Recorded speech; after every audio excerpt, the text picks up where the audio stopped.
Hi everyone. This will be the implementation of spherical K-means using regular K-means. So K-means uses a distance metric to cluster items. However, K-means uses cosine similarity to measure item occurrence, specific items. So here's an example of dog and cat text. K-means uses distance to cluster 3 clusters, and spherical K-means clusters 3 clusters of dog and cat occurrences. Of course, this isn't accurate, but this is just a simple representation.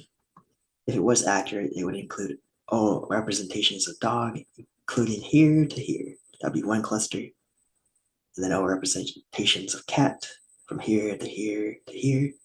That'd be another cluster. And both examples only use 3 clusters.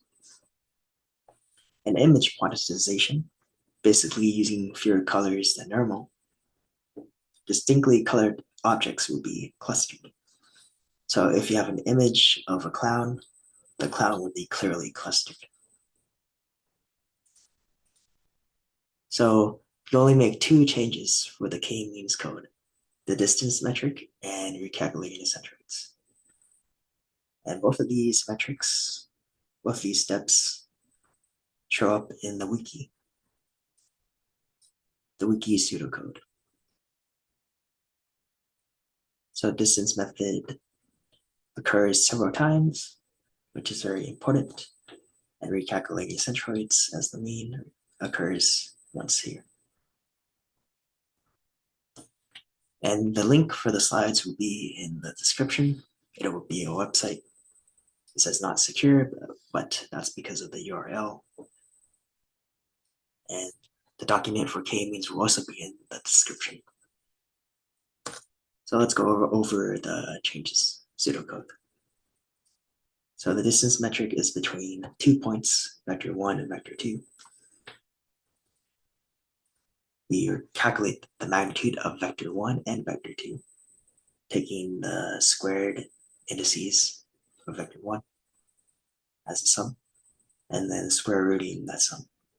Same here, taking each index of vector 2 and squaring them and adding them together, and taking the square root of that total. So then we find the dot product by taking each element of vector 1 and vector 2, adding each product,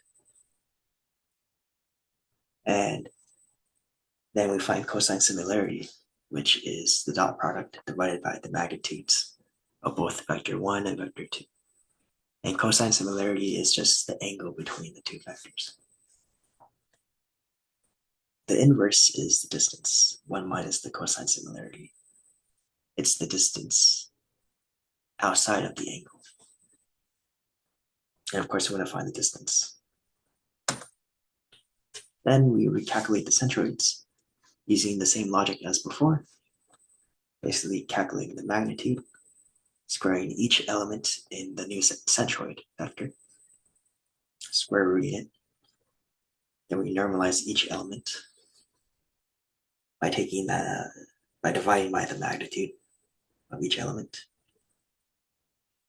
And normalization basically makes each vector between 0 and 1. So therefore, each point in the vector, each indice in the vector is a decimal, a floating point value.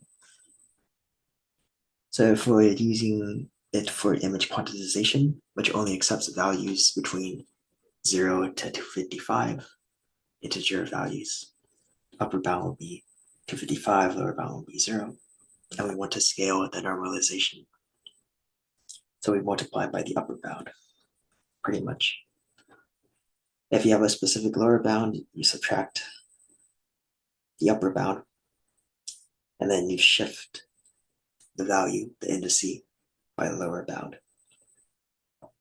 But since it's 255 minus 0, it's just multiply by 255.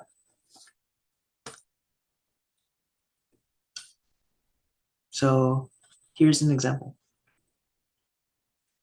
Our original image is on the top left. The image on the right uses regular K-means. And image on the bottom left uses spherical K-means.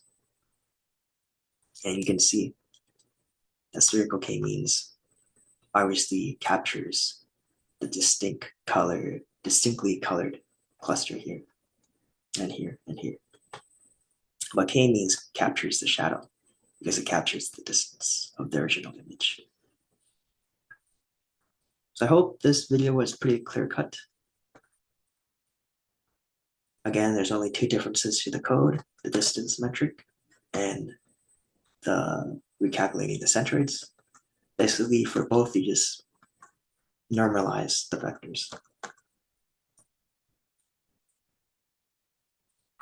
Yeah, I hope this was pretty informative. I think spherical K-means is pretty interesting, and it might be useful in your data science projects. All right, thank you.